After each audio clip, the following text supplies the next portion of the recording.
Hi, everyone. We're live again on LinkedIn, and I'm absolutely delighted to have Gavin Tweedy with me today. I met Gavin a few weeks ago, and he blew my mind with some of the work that he's been doing around net zero in Scotland and indeed around the UK. So, welcome, Gavin. How are you? I'm great, Yakemi. Thank you for having me today. It's a pleasure to be here and to be meeting everyone. Great stuff. Thanks. Yeah, oh, you're most welcome. We can already see people joining us. We've got Nicholas, so we've got Keith as well. Thanks for joining us, Nicholas and Keith. So let's start. So you've done a lot of really cool stuff in your career, stuff in the US and so on, and very much been on that entrepreneurial journey. So I wanted to start with that. Tell us a little bit about your career background, and then kind of how you ended up doing what you're doing now. Yeah, thanks. Well, actually, as I think back, I start to feel, the more I think about the past, the more I start to feel really old. Because I studied at University of the West of Scotland back in 1991. So I'm an alumni 91 to 95. And I studied, it was a mixture of business and information technology. So you could speak the language of tech and the language of business. And actually, my whole career has been about bridging those two islands between the world of technology and business. So in 1995, I found myself in a technical role in a early stage business. And it's kind of, I got the bug for being involved in the founding things and helping things to evolve and grow. So I think my first business I worked in, I was actually joined in a kind of telesales role. So I was doing like 100 phone calls a day, really quite intense, trying to build a market for a product that didn't exist. So I've got a background in kind of high-tech enterprise solutions that are very disruptive to the market. And essentially through my career, I've been involved in building these businesses up.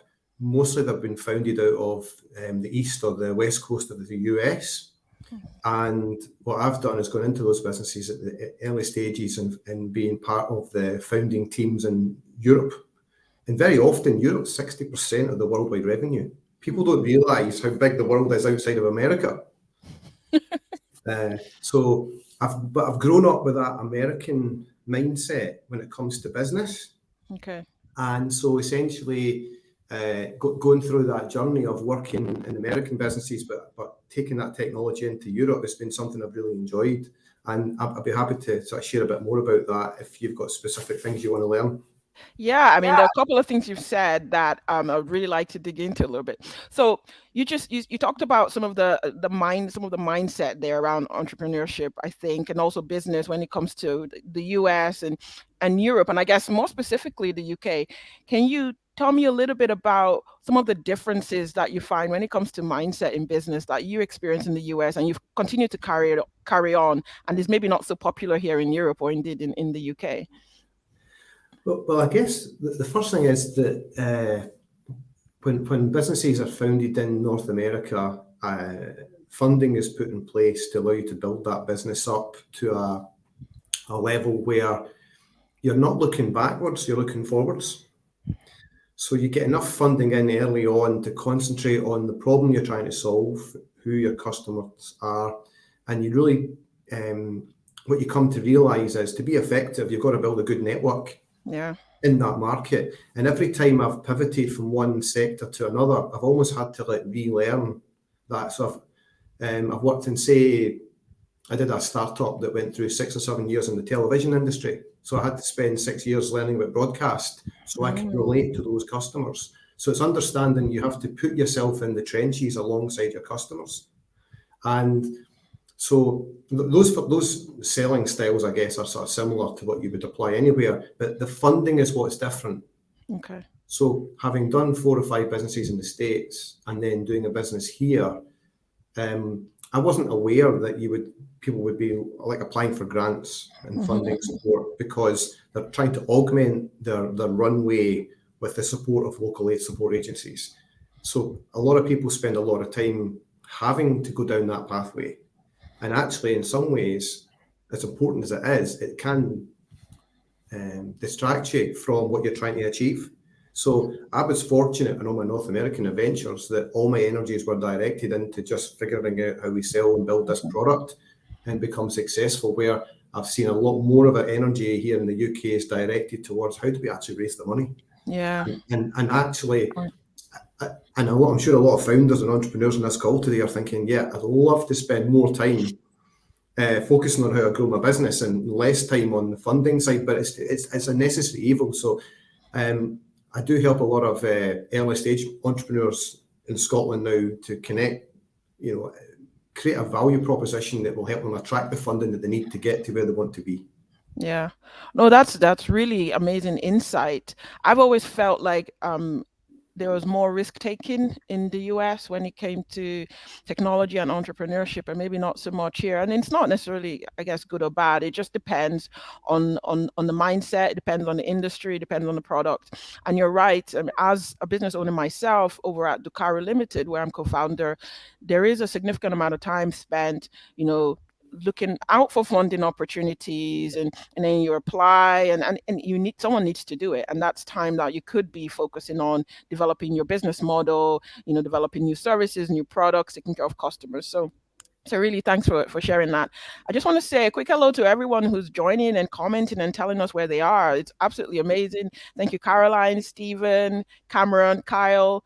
Thank you so much for joining us. People in Scotland, but also people out with Scotland are joining us as well. If you've got any questions for Gavin or indeed myself, feel free to put it in the chat, and we will try to get to it as we go. By way of quick introduction, because there's some people I don't actually know. So I'm Yekemi Otaru, and I'm co-founder over at Ducaro in Aberdeen, and we're a sales enablement company. And basically what that means is we work with sales teams and sales people and help them kind of improve their performance, and we use data to do that. So the first thing we'll do is we will identify what the gaps and opportunities are within that kind of sales capacity within your company, and then move to help you close those gaps. So that's just a quick summary of what we do, and a little bit of that would include some strategy work and so on. Gavin is joining us today. Where are you based right now, Gavin? Are you in Perth, or have I got that wrong?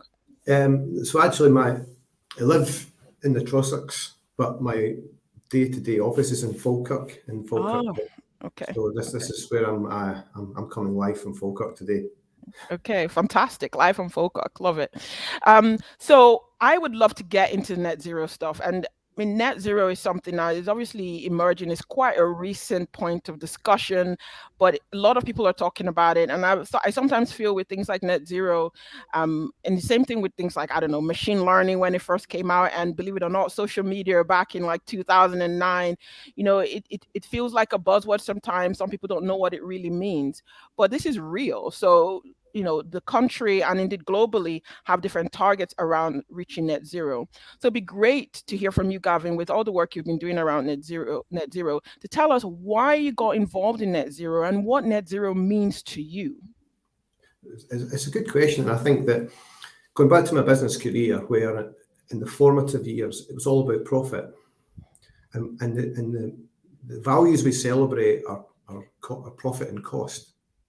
And that means that profit at any cost was, you would basically think nothing of jumping on a plane to fly to Australia for one day to close a deal. And people would celebrate your tenacity and your, the things you would do, the lengths that you'd go to win a deal.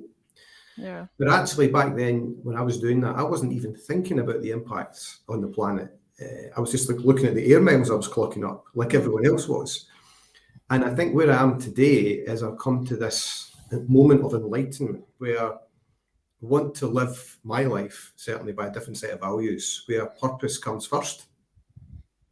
So for me, everything that I do going forward has to flow from what is the purpose we're trying to serve, and balancing that with people, planet, and profit. So you can still be a sustainable business and a profitable business, but you can do the right thing.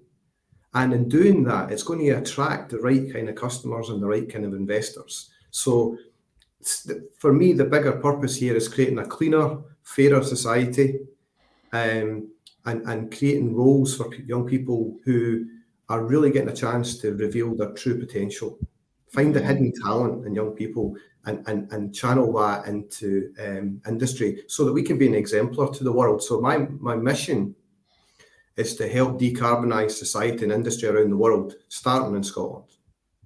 Fantastic. What was different about what I heard from you when we spoke, Gavin, was I'd heard a lot of, I guess, organizations and industry bodies focusing on technology that could get us to net zero and greener type of technology and energy. But I hadn't really heard of a focus on businesses, whether it's the hairdresser or whether it's an oil and gas services company, that focus on them and how they can be part of this journey by getting to net zero as a business. That's not a conversation I had come across. And so it was really powerful what you were talking about, and also getting young people involved. With my connections with the University of Western Scotland, it's been really great to have discussions with them around what you're doing, Gavin, because they really have a heart for this, and the opportunity for young people who seem to be, the loudest voice when it comes to climate change and when it comes to, having a greener planet. They are quite in a loud voice. So it makes sense that we bring them on board and that they learn as we go and we learn from them, because there's a lot of passion around that. And those were a couple of things that really struck me about what you're doing. So it'd be really good now to speak about your Net Zero Accelerators, which is really the forum that you've used to pull companies together and help them go on a journey together. So tell us a little bit about how you first launched these net zero accelerators, and what are they about? What can a member of that accelerator expect to get out of the cohort? Yeah, so essentially, this idea that we're going to remove carbon from our business, the narrative needs to be one of, it will make your business stronger, because it will. So it's looking at the efficiency of how you do things. Removing carbon from your business can be a good thing, but to begin with, you need to know what your current emissions are. So that means we realised we needed to give people an easy way to start their journey, because people are saying, I want to start, but I don't know where.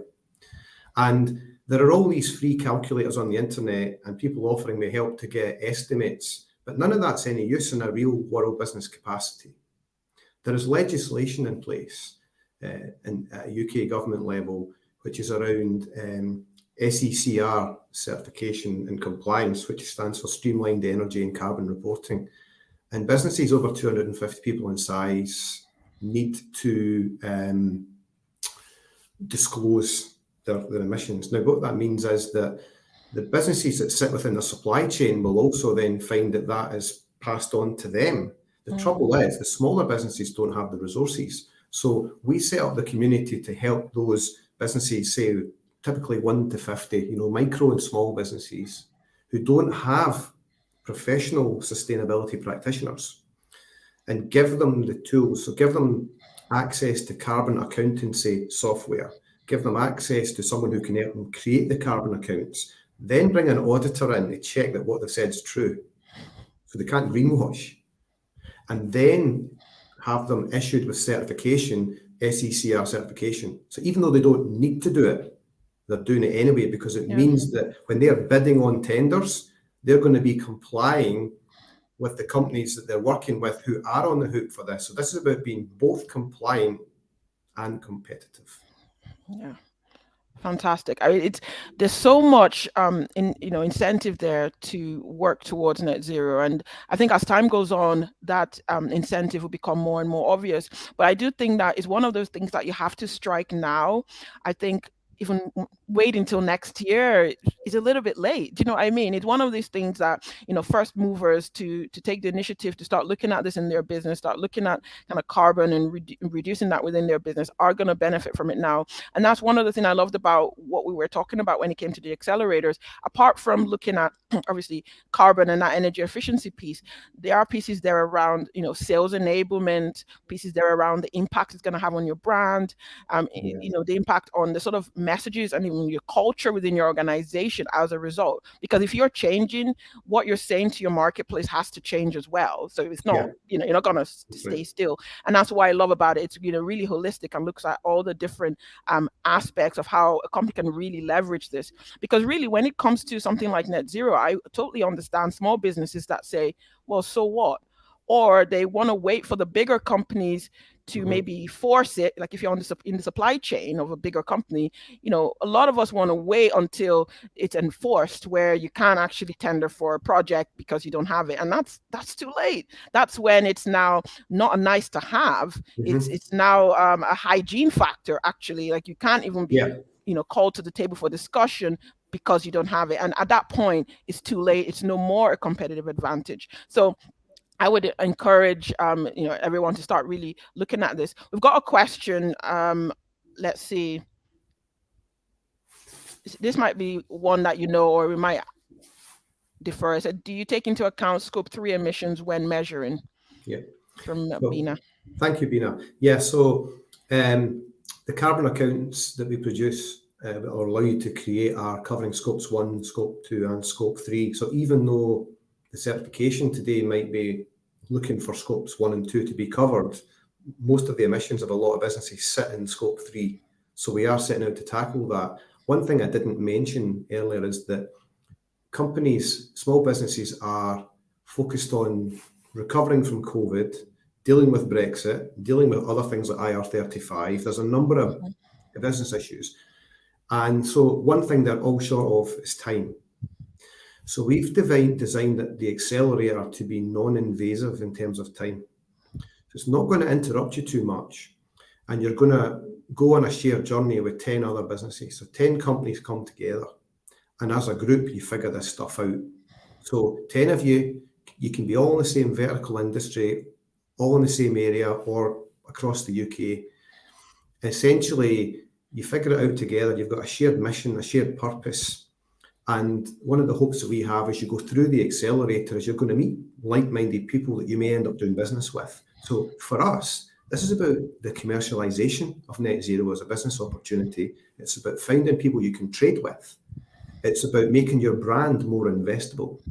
It's about making your products more attractive. It's about making your business more attractive to the workforce of the future. They want to come and work for you because you've gone that extra mile today. If you sit back and you wait until you're being told to do it, you're already at risk of falling off a cliff. So it's one of those questions, are you in business to lead or to follow? Absolutely. And I think as a business owner, we all look ourselves in the mirror every once in a while and ask that question. What will be good to go into now a little bit, Gavin, is to go into the number of accelerators you have right now. So tell us how many accelerators you have, where are they, and what's the composition of companies right now in the UK? Yeah. So we've literally only started to assemble cohorts for this at the start of the year.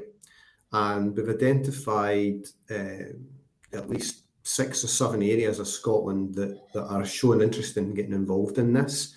So the first cohort established in Ayrshire. And what you typically find is there's 1 or 2 businesses that really want to be on this, and they are like the cornerstone that others then are drawn to join. And it's often a case of who do you want to sit next to on a cohort? Is it a business in your area, or is it someone in the same vertical? So down in Ayrshire, we're working with Booth Welsh, a leading edge engineering firm, and a number of companies in their ecosystem and supply chain have joined up with those cohorts. We've also been working with a number of companies that are connected to chambers of commerce across Scotland who are also very keen to get involved in this. So there's a cohort. There's a few places left in the first one in Ayrshire, but we're pretty much almost there. We're aiming to start that in March. We have another one in Forth Valley, obviously right in the heart of where we are based here in Falkirk. And there's a few notable names that have established and signed up, like Ceteris, who are based in Clackmannanshire. And Maggie Gorman is a big advocate for the work that we're setting out to do here to really enable net zero in the community. And there are some other businesses in Forth Valley in different areas across engineering and finance, retail. So you're getting this real diversity in the type of businesses that are joining these cohorts. And then there are businesses signing up, tech businesses in Glasgow. And then in the south of Scotland, which may be more rural, we're seeing people in the agriculture domain coming into this. So you may reach the point where there's a farmer's Accelerator because you think 10 farmers want to work together, because the action that they take to remove carbon from that business is kind of shared. So they can share in best practices. I tried this method that worked really well, or I tried that, didn't work at all. That's the purpose. It's doing it as a group is far more impactful than doing it individually. And it's not like you're bringing a consultant in who does it to you. You're actually doing it together as a group, and that makes a huge impact because it means you're taking ownership. Absolutely. I like the idea of the verticals as well. We hadn't talked about that before, like a group of companies in a similar sector, or maybe they have a similar type of customer, and really that kind of knowledge sharing experience that you can't do alone. You have to do with a group of people. I also like the idea that you can choose what companies are next to you, if that makes sense. So, you want to learn on a journey with a certain company. It could be companies in your supply chain, it could be your customers. So there's so much opportunity for joint learning with this. I have a question about, I guess, some of the net zero initiatives you're seeing from the different types of companies. So you obviously have, like a manufacturing company and what they might be doing around, maybe a net zero project that they might be taking forward as part of reducing their emission. And then you have, I guess, a company like ours that's really more, management consultancy is kind of knowledge intensive in terms of its brain work, if that makes sense, and what they might be doing around net zero. So I had a quick discussion with my team this morning. We have usually our team meeting on a Thursday, and I was talking about net zero, and they were like, so what would that mean for a company like ours? And there were some really good questions coming forth. Most of my team quite young people that came out of university in the last 3 years. So really good questions. So I promised to come and kind of pose it to you, Gavin. So, what are you seeing? Like, you've got manufacturing here that might be using certain kind of equipment or certain kind of infrastructure that they might be able to reduce. And then you've got more consulting agency or professional services business. What are some of just some ideas of what they can be looking at when it comes to get into net zero? So the big thing is everything, hang everything on purpose. And it all flows down from there. Purpose and values, doesn't matter what you do, it all falls down from there. What we're trying to achieve and how we're doing it. So the decisions that you take, like I said earlier, I'm in a sales operation, I'm trying to close a deal. Do I need to fly to Australia for one day to close that deal? Right? One of the things that COVID has done is it's allowed us to realise we can work more remotely, and there's been far more, there's been less carbon intensity in sales, shall we say. Although I have to confess, I like meeting people in person and having those connections, but I think we can take a more measured view on when it's necessary to travel to meet people, because transport is one big area that does generate significant emissions, regardless of the sector that you work in. So what we're trying to do here, you're trying to create a new ethos where people are thinking about, well, what's the best way of achieving that? I saw someone mention about electric bikes in the chat. That's great. And it's about influence. That's why you want people to do this in groups of 10. You want them to influence each other. There's things that people are doing in engineering that are really efficient. Well, how much of that is transferable? It's not always products, it's processes. Processes, and it's just mindset, and it's empowering everyone in your business to have a voice, to say, I think we could do that differently. Historically, when people talk about this, sustainability, they think what they recycle in their bin. There's a hell of a lot more to it than that. But the big thing is that we really need to take responsibility collectively to make a better future for us, for ourselves, and for the next generation. Yeah, absolutely. I've got a question I'm going to ask you after this. I want to come to Ken's question. So I've known Ken for a few years, and he's the one launching an e-bike, and he's got a question. Don't know if you can help us with this, Gavin. Are there any ESG investors in Scotland who are on board with net zero, or do we need to look outside of Scotland? Great question, Ken. Thanks. So yeah, there are investor groups that are driven to look at things in a different way. Impact investment, clean tech investors. So I know Robert Hawking at Greenbackers, for instance, and you're talking about clean tech companies that enable ESG. So essentially, there is a rising group of investment groups inside and outside of Scotland who are actively seeking businesses who are trying to make a difference, and what we're here today talking about net zero. But ultimately, I said earlier, it's about balancing your purpose with people, planet, and profit. So there are also people involved in this who are B Corp leaders. I think Caroline might be here. Caroline is a B Corp leader. So we plan to have introductions to B Corp on this accelerator as well, because you can't do all these things in silos, right? There has to be a bigger purpose to all of this stuff. It just so happens, though, that we're all on the hook business-wise to this SECR compliance. We're going to have to do it. And what I don't want to see is lots of smaller businesses falling off a cliff because they didn't know, and they saw this as a threat or a disruption. This is the biggest opportunity you'll ever have, that when you issue your tender submissions in your executive summary, it's going to say, we've invested in this action. Here is our sustainability plan, which we were helped to produce through the accelerator. Here is our published set of audited carbon accounts that are certified to the UK government standard. We didn't need to do that, but we've done it anyway. Maybe our price is 10% higher because we've done the right thing. You can start to target your customers based on their purpose and their values with this. I had a chat with a guy earlier this morning where he said, we only work with customers who have the right purpose. And that's something for us to think about. Absolutely. I think it's such a good conversation to be having with your supply chain, with your customers, with your clients. It just changes the conversation. And like we said at the start, this is not just a siloed little project that a couple of people are working on. It's a mindset change for the organization. It's a cultural change. And so it'd be good to quickly maybe touch on what are some of the key mindset changes that you're seeing companies making.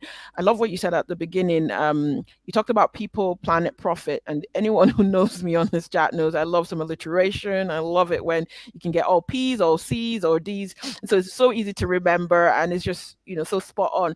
So there's a mindset chain around that. So it's focus on people, focus on planet, focus on profits. What are some of the mindset changes that you're seeing companies making through this accelerator program? Well, actually, the best way to answer that is to look at examples of companies that have come to the realization that doing this can make the difference. So one company we work with, a member of the community, is ACS Clothing at Eurocentral in Lanarkshire. And I remember visiting them and I said to them, it's great that you put sustainability at the heart of your strategy. And they said, no, we didn't. No. We made a business decision to expand our business a few years ago, and it didn't go the way that we hoped. And it forced us to rethink how we could take our business forward. And they started to take measures to increase efficiency in their business. And as they made their business more efficient, inadvertently started to remove carbon from it.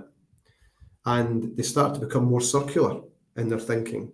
And then they gained recognition for their circular economy actions and for their net zero actions, which attracted more customers or partners to come to work with them. And so their business turned around, and then they started to shine a lens on every action that they took. And they said, right, we've replaced our lights with, say, LEDs.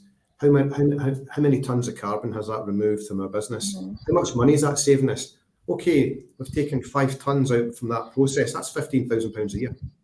And they went through the whole business, and you went, holy cow, there's £500,000 worth of savings here. And we're doing the right thing. And they just kept going, and they worked at the B Corp side of it as well. And Michael Cusack is someone who's spoken many times in our community. And I only hold that up as one of many examples of a business who is gained the mindset and is growing because of it. So they've realised it isn't just about profit at any cost.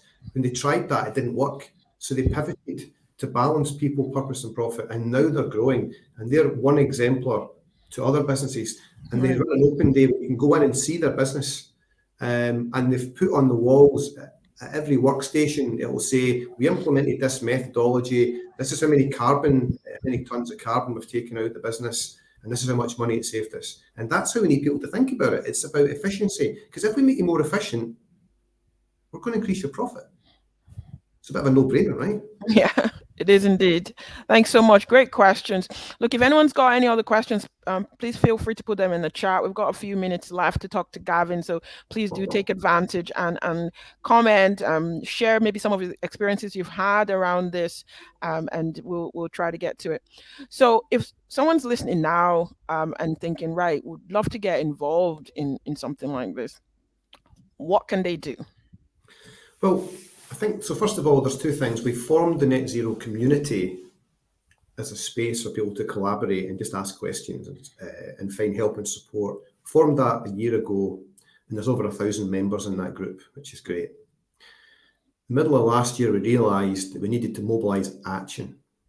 So we formed this company called Net Zero Nation Limited. Net Zero Nation Limited is a social enterprise. It's a social impact business. It's limited by guarantee. That means there's no private profit. No one gets wealthy on the back of it, because that's not why it was created. It was created to mass mobilise small businesses to get to net zero and become more sustainable. So there is a group that people can join on LinkedIn, and there's a lot of active discussion on there.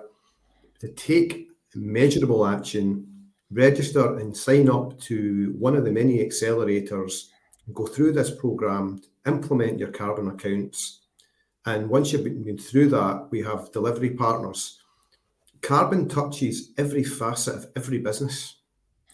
So recognizing that you can build an accelerator into your own business as a differentiator. So we're looking for delivery partners who can use this as part of their go-to-market strategy, that you can go to customers and partners and say, let us help you on your journey, sharing best practices as you go along. Now, the key thing is, it's delivered by local business to local business.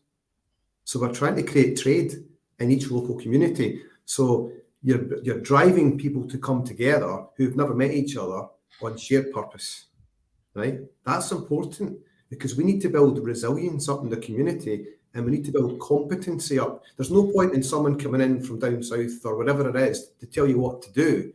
You guys need to work together in groups. And so this is a community-led, group-based action. Now, it's over 12 months. You've got a curriculum where thought leaders will come in and say, Stephen Marshall will come in and talk about, how do you take carbon out of buildings? He can help you with that because he's a specialist in that. And then you've got other people that will come along and say, well, I can help you take carbon out of transport, carbon out of food. So there's people who are coming along all the time who are helping people find this answers to this journey. But as I said, there's also BCorp leaders involved in this. So we're trying to help businesses realign their values, because that's how we'll build a fairer and better society for everyone. Yeah. Fantastic. I've put some links in the chat. I also see a couple of you have already found the community. So I'm going to just show you a couple of links that are in the chat. If you want to join the community on LinkedIn, there it is. You can just follow that link. Or if you want to search for it on LinkedIn, it's Scottish Net Zero Community. And then if you want to register your interest to actually join one of these cohorts as part of the accelerator, do feel free to go to netzeronation.eco. And then you can register your interest on there. If you're in Aberdeen and you're interested in getting involved, feel free to get in touch with myself or Gavin around that as well. There's currently not an accelerator in Aberdeen, so if that's something that's of interest, absolutely get in touch. I'd be delighted to hear from you, as with Gavin. I've got a question from Stephen. As well as Net Zero and the accelerators, there's also BCorps and the Better Business Act. How do they all interact? Yeah, great question. And it's great because Stephen has been a great supporter of the community. So thank you, Stephen, first of all, for all the wonderful support that you've offered us. Really appreciate it. And, you know, as I said earlier, it's not just about the net zero impact. It's about how business can be better. And that means taking everything into account. And part of BCorp and Better Business Act is trying to instill more of those values in the way that we think, we act and we behave. So we have a BCorp introduction module within the accelerator. And there are people like Caroline, who you can see in the chat here. Caroline is also a member of the community. Thank you, Caroline, for your support. Caroline is involved in helping deliver the B Corp elements within the accelerator. And from there, a B Corp it's a significant undertaking, but the benefits of doing it are tremendous. So what we're looking to do is give people an introduction to that, and then basically from there you might go into a B Corp accelerator. Yeah. So the most important thing is giving people access to the information, making it accessible, and saying you don't need to do it by yourself. Let's do it together.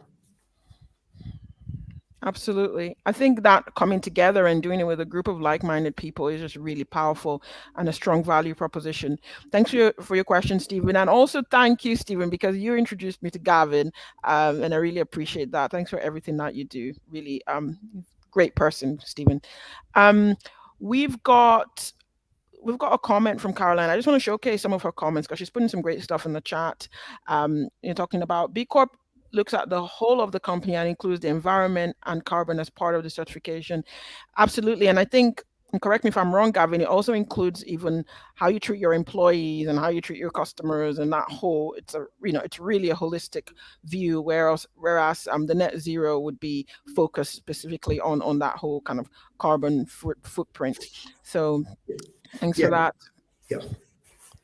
Okay, so I've put some links in the chat. Like I said, if you have any questions, even later on, feel free to get in touch with myself or Gavin. Gavin, I assume you're happy for people to send you messages in LinkedIn messages to get more information. It's always great to have a chat with you, Gavin, and I look forward to working with you more and more in the future. And thanks everyone for joining today. I really appreciate your time. Yeah, welcome. Wonderful. Thanks for the opportunity. Thanks everyone for joining us. You're welcome. Thanks everyone. Bye now. Bye now.